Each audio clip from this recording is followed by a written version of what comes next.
नमस्कार, आप इस समय देख रहे हैं लाउड स्पीकर 90 एफएम और सुन भी रहे हैं लाउड स्पीकर 90 एफएम।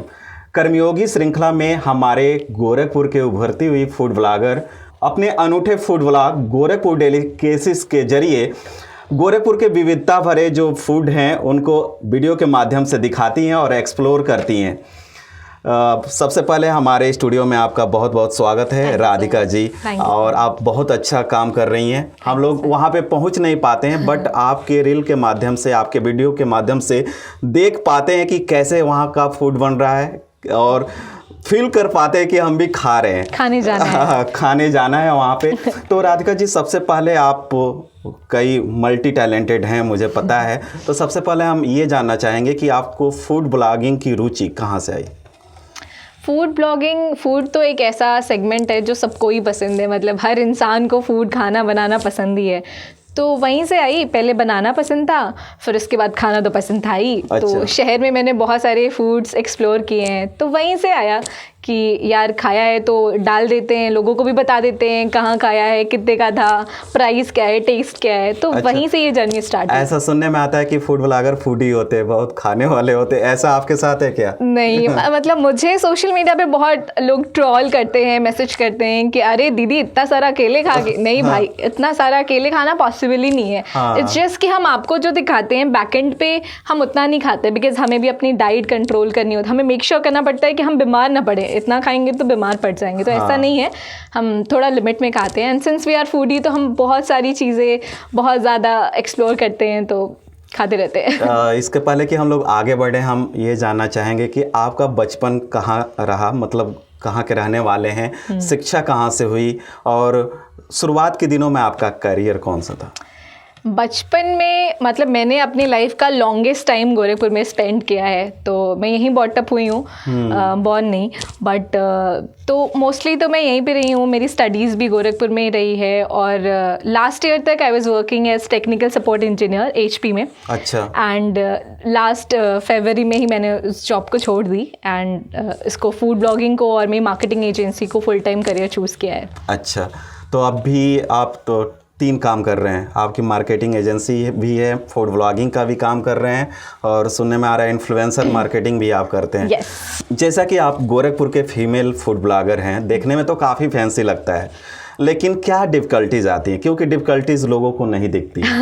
तो वही है कि अगर आप फीमेल इन्फ्लुएंसर हैं तो आप अपनी लाइफ की सबसे मोस्ट इम्पॉर्टेंट थिंग आप स्टेक पे लगा रही हैं, आपकी प्राइवेसी। बिकॉज आपको नहीं पता कौन आपको कहाँ से स्टॉक कर रहा है, और बहुत सारे सिक्योरिटी कंसर्न्स होते हैं। तो मतलब ये तो सबसे ज़्यादा मतलब डिफ़िकल्ट है। हाँ, ये सारी डिफ़िकल्टीज। और प्लस फूड ब्लॉगर हैं, आपको इतनी सारी जगह जाना होता है, इतने सारे फूड्स खाना होता है, बहुत मसालेदार होते हैं, एंड यू नो दैट कि it's not healthy for our body as well. तो हमें भी मतलब फ्रंट एंड पे तो हम आपको दिखा रहे हैं कि हमने यहाँ छोले भटूरे खाए, यहाँ पे डोसा खाया, यहाँ पे कुलचे खाए, बट बैक एंड पे हमें अपनी बॉडी को डिटॉक्स करने के लिए, अपनी लाइफस्टाइल हेल्दी रखने के लिए कितने टाइम तक जिम में अपने आप को घिसना पड़ता है, कितने दिन तक अच्छा साफ क्लीन डाइट फॉलो करना पड़ता है।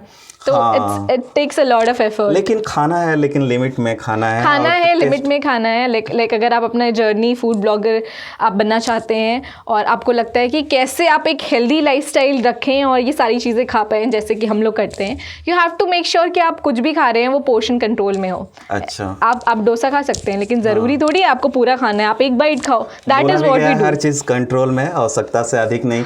राधिका जी, आप जहाँ पे रहते हो, ठीक है ना, वहाँ का सबसे फेमस कौन सा डिश है आपके आसपास? क्योंकि पूरे सिटी में आप घूमते रहते हैं, पूरे सिटी का तो आप दिखाते हैं कि इस स्ट्रीट का दिखा दिए, कभी कहीं का दिखा दिए। मैं जहाँ रहती हूँ मैंने वहीं की चीज़ कभी नहीं दिखाई है। तो मैं बख्शीपुर एरिया में रहती हूँ, और बख्शीपुर एरिया से तो एक ही नाम निकलता है, स्टार बिरयानी। मतलब बहुत सारे फ़ैन हैं उनके स्टार बिरयानी के। तो खैर मेरा बहुत ज़्यादा अच्छा एक्सपीरियंस रहा नहीं, बट इट इज़ पॉपुलर। और गोरखपुर के बख्शीपुर एरिया इज़, जैसे कि कहते हैं ना कि ओल्ड गोरखपुर है वो। तो वहाँ पे जो आपको खाने पीने की चीज़ें भी मिलेगी ना, वो एकदम ऑथेंटिक वाली मिलेगी।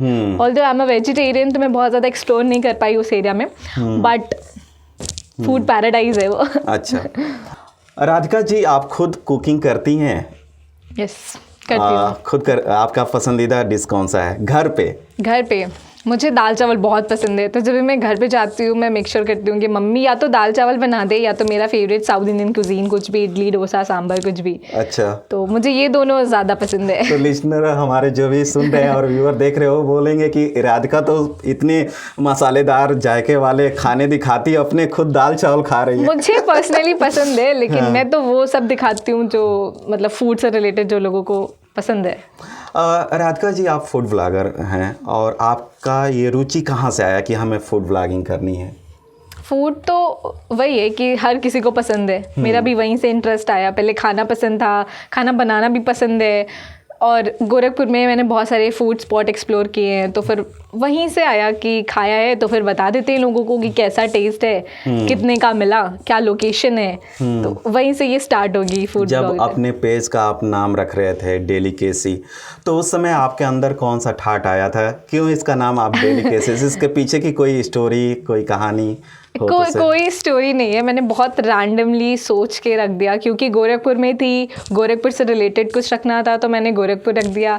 एंड फूड का मतलब डेलिकेसीज, आप किसी को मतलब डेलिकेसीज जस्ट वन वर्ड जिसमें आप सब कुछ कवर कर सकते हो। अच्छा। तो वहीं से निकला गोरखपुर डेलिकेसीज। खैर यानी मुझे एक वर्ड में सारा चीज एग्जैक्टली आपको सारी डेलिकेसीज मिलेगी। तो खैर मुझे बहुत टाइम लग गया लोगों को बताने में कि ये डिलीशियस नहीं डेलिकेसीज है, बट मैं भी कंफ्यूज हो गया था जब आपने फर्स्ट टाइम बताया। बहुत बार मैंने ये फेस किया है। हाँ। ओके। राधिका जी, आप कहीं भी जाते हैं किसी भी सिटी में, तो वहाँ का जो लोकल फूड होता है, तो जब हम खाते हैं तो उसको आप किस नज़रिए से देखते हैं? लोकल फूड का क्या इम्पोर्टेंस होता है कहीं भी? अभी मैंने अपनी एक रीसेंट रील डाली थी, मैं बनारस गई थी, तो मैंने वो उस रील को एक वॉइस ओवर के साथ डाला था कि अगर आप किसी शहर में जाते हैं और आपको उसके हिस्टोरिक इम्पोर्टेंस के बारे में जानना है, उस शहर के बारे में जानना है, तो आप वहाँ का लोकल फूड ट्राई करिए। क्योंकि रेस्टोरेंट्स, महंगे रेस्टोरेंट्स, कैफ़े सब कोई अफोर्ड नहीं कर सकता, लेकिन जो लोकल फूड जॉइंट्स होता है ना, वो एक ऐसा स्पॉट है जहाँ पे अमीर भी आता है क्योंकि भाई लोकल फूड उनको स्ट्रीट फूड पसंद है, और गरीब भी जाता है क्योंकि ऑप्शन नहीं है। तो अगर मतलब बहुत हिस्टोरिकल इंपॉर्टेंस होता है। मैंने बनारस जब मैं गई थी रिसेंटली, मैंने सिर्फ स्ट्रीट फूड ही खाए हैं, वहाँ के जितने भी स्ट्रीट फूड स्पॉट्स थे वही एक्सप्लोर किए हैं। हाँ। तो आई मेक श्योर कि अगर आपको कहीं जाना है, या फिर अगर आप गोरखपुर आ रहे हैं, या फिर आप लखनऊ जा रहे हैं, किसी भी शहर में जा रहे हैं, तो वहाँ का ऑथेंटिक स्ट्रीट फूड ट्राई करें। इससे ये पता चलता है कि वहाँ का, बोला जाता है ना, खान पान से पता चल जाता है कि वहाँ की हिस्ट्री कैसी थी, इतिहास कैसी थी। जब भी हम किसी नए शहर में जाते हैं या कहीं भी किसी भी प्लेस, सबसे बड़ा ये माइंड में रहता है कि यार हम कौन सा खाना खाएं यहाँ का, और वो भी कि यहाँ का फेमस चीज़ खाना है हमें। ये दिमाग में रहता है कि हम अगर जा रहे हैं इलाहाबाद या लखनऊ जा रहे हैं, तो यहाँ का जो फेमस है ना, वहाँ का तो टेस्ट हमें करना है। तो सबसे बड़ा प्रॉब्लम ये आता है ना कि हम लोग जान नहीं पाते हैं इंस्टेंट, तो हम लोग कैसे रीच करें ऐसे फेमस? दो ऑप्शन है। पहले जो करते थे कि गूगल पे डाल दिया कि यहाँ पे खाने पीने की कौन सी चीज़ें हैं, जगह हैं, ये तो बहुत पुराना मैथड हो गया। आजकल यही है कि आप उस शहर के इन्फ्लुएंसर को फॉलो करो, स्पेशली जो फूड इन्फ्लुएंसिंग कर रहा है, आप उसको फॉलो करो, आप उसको डायरेक्ट मैसेज भेजो, वो आपको बताएगा। रिप्लाई आता है उधर से? मोस्ट ऑफ द टाइम आता है। मतलब मुझे तो जितने लोग मैसेज करते हैं, अगर काम से करते हैं, मैं डेफिनेटली उनको रिप्लाई करती हूँ। और या तो आप उनके हाइलाइट्स में चेक कर सकते हो, गाइड सेक्शन में चेक कर सकते हो, या रील्स पे चेक कर सकते हो कि क्या क्या ट्रेंडी जगह है। क्योंकि ऐसा होता है कि उस शहर में अभी क्या नया चल रहा है वो आपको पता चल जाएगा कि कौन सी सबसे ट्रेंडी खाने की स्पॉट है। खाने की बात से हमें याद आ रहा है कि हम लोग आप लोग को देखते हैं, फूड ब्लॉगर को होटल में, रेस्टोरेंट में वो खाते रहते हैं। क्या वो खाना फ्री में होता है या चार्जेबल होता है? क्या हमारे लिसनर व्यूअर जानना चाहेंगे? नहीं, मतलब thanks to all the name and fame, Gorakhpur ने मुझे जो भी फेम नेम दिया है, आई एम वेरी ब्लेस्ड। और अब ऐसा होता है कि जब मैं मोस्ट ऑफ द टाइम, अब जब मैं रेस्टोरेंट्स में जाती हूँ तो दे आस्क मी, कह रहे मैम आप क्यों पे कर रहे हो, it's okay but I make sure कि मैं उनको पे करके आऊँ, because they are also doing their business, and there are times जब वो हमें फ्री खाने खिलाते हैं, डिस्काउंट्स भी देते हैं, बट बदले में हम भी उन्हें काफ़ी पॉपुलैरिटी, फेम, नेम भी देते हैं। सारा कंटेंट आप डिलीवर करते हैं? वही सारा कंटेंट हम उनका दिखाते हैं सोशल मीडिया पे, तो वी डिजर्व इट, और इट्स अ रिस्पेक्ट जो वो हमें देते हैं। तो इट्स नथिंग लाइक कि कुछ फ्री में मिलता है, everything comes with the price tag. हमने उनके लिए कभी काम किया है, उन्हें कुछ इन रिटर्न दिया है, that is why they are giving us free food some time, not all the time. Okay. Radhika, कभी ऐसा आपके साथ हुआ है कि खूब अच्छा डिश सामने दिख रहा है बट किसी मुंह में पानी भी आ गया, बट किसी कारण हम उसको खा नहीं पाए। आपके साथ ऐसा हुआ है? बहुत बार होता है। अगर मैं डाइट पे रहती हूँ तो कुछ अगर डिलीशियस सा दिख गया मुझे तो मैं खा नहीं सकती क्योंकि डाइट पे हूँ। अगर पहले मैं नॉन वेजिटेरियन थी, I recently turn to vegetarian, तो अगर कुछ नॉन वेज का खाना मुझे सामने दिख जाता है, फील लाइक ईटिंग इट, लेकिन अब क्योंकि वेजिटेरियन हूँ तो नहीं खा सकती। और कभी मोस्ट ऑफ द टाइम अगर हम कभी फास्ट रख रहे हैं और कुछ सामने दिख गया, क्योंकि हमेशा मैं शूट पे ही होती हूँ तो हमारे सामने हमेशा अच्छा खाना दिख रहा होता है लेकिन नहीं खा सकते। तो बहुत बार ऐसा होता है, मेनी टाइम्स ऐसा हुआ है, सामने अच्छा खाना दिखा बट हम किसी कारण खा नहीं सकते, देख के ही फील ले लिया। अच्छा, देख कर ही फील ले लिया। अच्छा, आप कई रैंडम हर जगह जाते रहते हैं मेनी टाइम्स, स्वाद के बारे में अगर हम जानना चाहें तो खाना का जो मसाले होते हैं सेम टू सेम वही होते हैं, लेकिन हम कैसे जज कर पाते हैं कि इस होटल का या रेस्टोरेंट का खाना अच्छा है, वहाँ का थोड़ा सा इससे बेटर है? आप कैसे जज करते हैं? देखिए, खाना बनाना इज एन आर्ट, मतलब वो सबके बस की बात नहीं है। आपको सारे मसाले दे दिए जाएंगे, सारे इंग्रेडिएंट्स दे दिया जाएगा, लेकिन शायद आप वैसा ना बनाओ जैसा मेरी मम्मी बना ले। इसलिए नहीं क्योंकि हाथ का जादू तो होता ही है, बट उन्हें पता है राइट प्रपोर्शन क्या है, कौन सी चीज़ कितनी मात्रा में डालनी है, कितने देर तक उसको कुक करना है, तो ये सब आर्ट है। तो वही है कि किसी रेस्टोरेंट में उसको अच्छे से कुक करके बनाया है तो वो काफ़ी टेस्टी लगता है। किसी रेस्टोरेंट ने कोई एक प्रोसेस मिस कर दिया, उसको अच्छे से कुक नहीं किया या फिर मसाले थोड़े कम या ज़्यादा डाल दिए तो वैसा ऐसा ही ख़राब हो गया, ऐसा होता है। अच्छा, अगर कोई डिश हम ले, सेम डिश कोई लेते हैं कोई भी, तो अगर हम 10 रेस्टोरेंट में जाते हैं तो आप तो टेस्ट किए हैं, तो आपको क्या अंतर दिखा है अगर 10 सेम डिश में? जैसे छोले भटूरे की बात करते हैं, छोले भटूरे सबको पसंद है। छोले भटूरे की बात करते हैं तो अगर मैंने 10 जगह ट्राई किया होगा छोले भटूरे, तो उसमें बहुत माइनर सा चेंज आता है, ठीक है। जैसे कि गणेश के छोले भटूरे एकदम देसी घी में ऑथेंटिक आपको मिलेंगे, लेकिन बहुत सारे लोगों को नहीं पसंद है क्योंकि वो बोलते हैं कि फीका लगता है उनका छोला, बहुत लाइट होता है। वहीं अगर आप क्वालिटी जलपान गृह पे जाएंगे तो उनके छोले अच्छे हैं, स्पाइसी हैं, बट जो उनका भटूरा है वो शायद थोड़ा सा थिकनेस उसकी ज़्यादा है। वहीं आप कहीं दूसरी जगह ट्राई कर रहे हैं तो बहुत माइनर सा चेंजेस होता है, जिसका टेस्ट बस जैसा हो, जिसको जैसा पसंद हो। किसी को स्पाइसी पसंद होता है, किसी को मीडियम स्पाइसी पसंद होता है, किसी को चाहिए कि एकदम ही लाइट हो, किसी को फ्लफी भटूरा चाहिए, किसी को थोड़ा सा थिक वाला चाहिए। तो कहा भी जाता है कि सबका टेस्ट बहुत सब्जेक्टिव है। आपको जो पसंद आए जरूरी नहीं कि वो मुझे भी पसंद है। सही बात है। कोई अगर हम देखें राधिका जी 10 साल पहले चले तो उस समय फूड इंडस्ट्री इतनी डेवलप नहीं थी और इतने प्रोसेसिंग वाले जो फूड आ रहे हैं वैसा नहीं था, क्योंकि इतना सोशल मीडिया या कह लीजिए या जो डेवलपमेंट हो रहा है उसको आप कह लीजिए। तो आपको क्या लगता है कि जो इस समय काफ़ी लोग बीमार पड़ रहे हैं, फैटी हो रहे हैं, कहीं ना कहीं फास्ट फूड की देन है? आप इसे कैसे देखते हैं? फास्ट फूड की कुछ देन नहीं है, इंसान अपने वजह से ही बीमार पड़ता है। अगर मैं दिन भर फास्ट फूड खाती रहूँगी डेफिनेटली मैं बीमार पड़ूंगी, लेकिन अगर मैं महीने में या हफ्ते में एक बार ही खाऊंगी तो मैं क्यों बीमार पड़ूंगी? तो हम भी अगर आपको इतने सारे ऑप्शंस दिखा रहे हैं शहर में तो हम आपको ये थोड़ी मोटिवेट कर रहे हैं कि आप रोज़ जाओ, हर वक्त वहीं पहुँचे रहो। नहीं, आप देखो, आपको जो भी खाना है खाओ, लिमिट में खाओ और मेक श्योर करो कि आपकी लाइफस्टाइल एकदम हेल्दी हो। रोज़ एक्सरसाइज करो। मतलब मेरे ऑडियंसेस को बहुत लगता होगा कि दिन भर खाती है, लेकिन ऐसा नहीं है। बैकएंड पे I make sure to exercise 5 times a week, I make sure to eat clean. अगर मैं घर पे रह रही हूँ तो मैं हेल्दी ही खा रही हूँ, कुछ बाहर का नहीं खा रही हूँ। वो जब शूट करना होता है, तुम्हें कुछ दिखाना होता है, तभी खाती हूँ।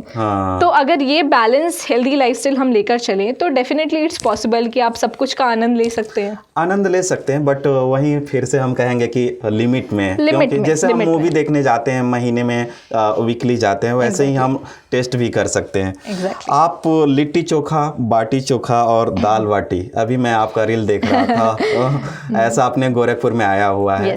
तो इसमें क्या डिफरेंसेस होते हैं, इसके बारे में? लिट्टी चोखा बिहार से ओरिजिनेट हुआ है और बाटी चोखा राजस्थान से ओरिजिनेट हुआ है, तो ये तो सबसे मेन डिफरेंस है। तो लिट्टी चोखा बाटी चोखा सेम नहीं है। और खैर अगर किसी को इंटरेस्ट हो तो बहुत सारी डॉक्यूमेंट्रीज हैं जो मैं देखती हूँ नेटफ्लिक्स पे, या बहुत सारे चैनल्स हैं जहाँ पे मैं देखती हूँ। क्योंकि अगर मैं कहीं के बारे में कुछ डाल रही हूँ, I make sure to research about it कि क्यों खाते हैं, क्या इम्पोर्टेंट उनके इंग्रेडिएंट्स हैं। राजस्थानी फूड मतलब दाल बाटी चूरमा राजस्थान से ओरिजिनेट हुआ है। अच्छा। और यही मेन डिफरेंस है। हाँ, आपको इसमें कौन सा अच्छा लगा अभी?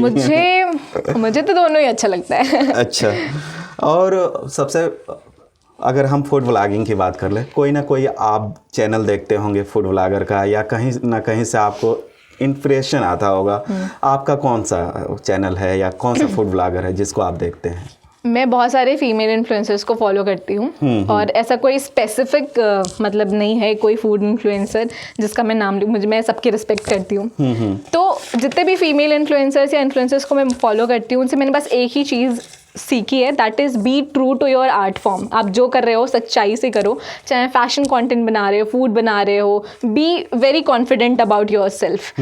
और अगर लखनऊ का पूछा जाए तो flavours of Lucknow is my favourite. Hi. और दिल्ली का पूछा जाए तो zingy zest, Delhi food nest करके देयर इज दिस चैनल। तो ये लोग हैं जिनसे I am in touch, I keep on learning something new about them, कि कैसे वो कर रहे हैं, वो चीज़ें मैं इम्प्लीमेंट करती हूँ अपने आर्ट फॉर्म में। बट मेजर यही है कि be true to your art form और बी कॉन्फिडेंट अबाउट इट।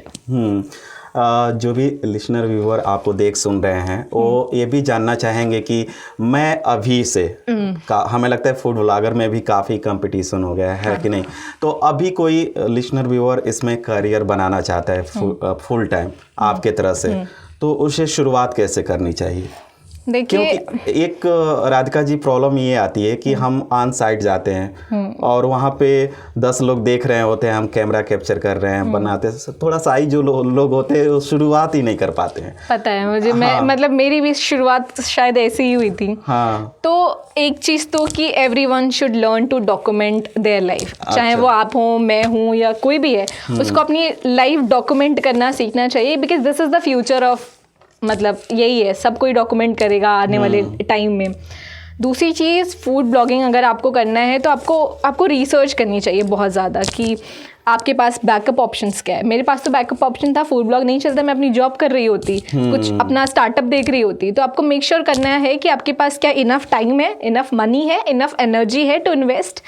तो ये सारी चीज़ें देख समझ के रिसर्च करके करना चाहिए। बाकी if any one of you want to pursue your career in food blogging, you can, मतलब कभी भी तुम मुझे मैसेज करो, I am already there to help you all. अच्छा, आप हेल्प करने के लिए? बिल्कुल बिल्कुल। आप नहीं मानते कि मेरा कंपटीशन कोई खड़ा हो? नहीं, कंपटीशन जैसा शहर में बहुत सारे इन्फ्लुएंसर्स हैं, दे आर इन्फ्लुएंसर्स जो मेरे से बहुत ज़्यादा उनके फॉलोअर्स हैं। तो ऐसा कुछ कंपटीशन नहीं है। वी रिस्पेक्ट ईच अदर, हम सबके आर्ट फॉर्म को रिस्पेक्ट करते हैं। वो अपना काम करें, हम अपना काम करें, वो अपने काम से ट्रू है, मैं अपने काम पे वर्क कर रही हूँ। तो there is nothing like competition, हमें सपोर्ट करते रहना चाहिए। राधिका जी, आपको देखते हैं ना, हम रील में देखते हैं, आप अपने आप को बहुत प्रेजेंटेबल रखते हैं, पर्सनल ग्रूमिंग पे आप बहुत ध्यान देते हैं, और जहाँ जाते हैं एक अलग लुक में रहते हैं आप। तो ये कैसे मैनेज करते हैं? और आप जो भी लिसनर व्यूअर देख रहे हैं, फूड व्लॉगिंग में हमें लगता है अपने आप को प्रेजेंटेबल रखना बहुत ज़रूरी है।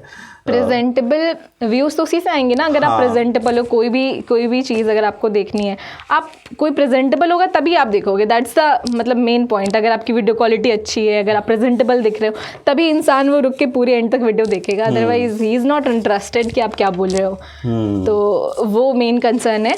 लाइक, तो आई मेक श्योर कि मैं थोड़ा प्रेजेंटेबल लगूं, और हर कोई लगता है। अभी आपके पास कितनी टीम आपके साथ काम कर रही है?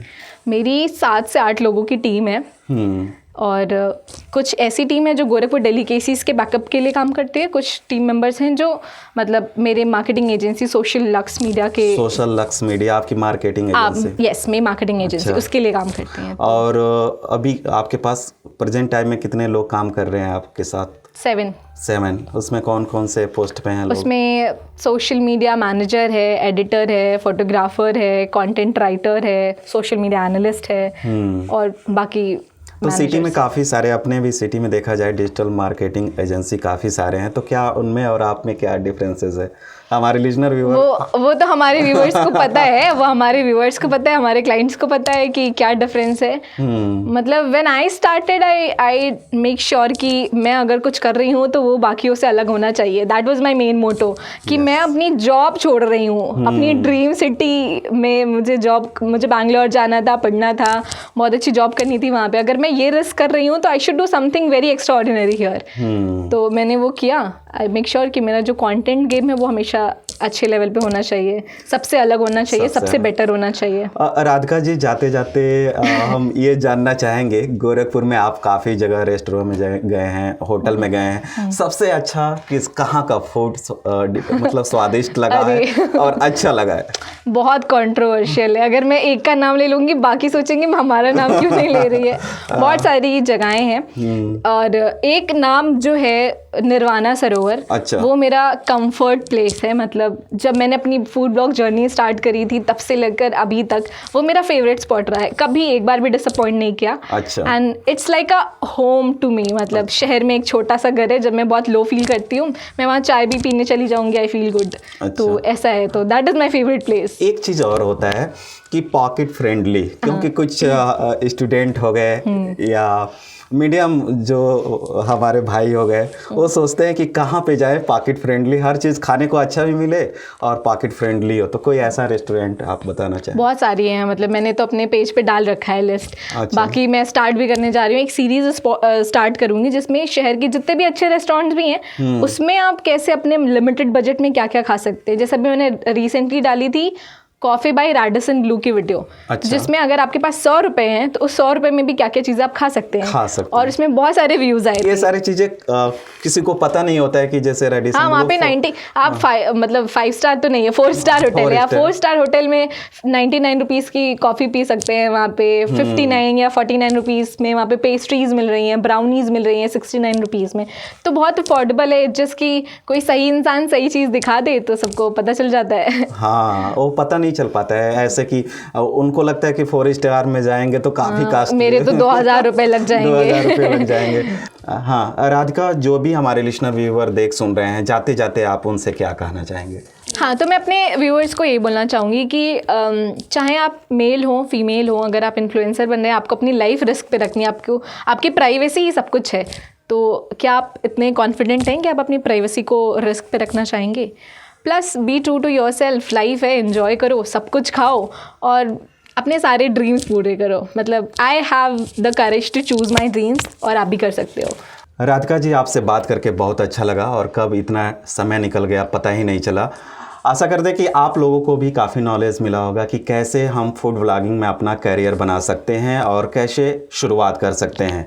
अगले किसी और कर्मयोगी से फिर होगी आपसे मुलाकात। तब तक देखते रहिए, सुनते रहिए लाउड स्पीकर 90 FM। बजाओ बजाओ जरा झूम के बजाओ। नमस्कार।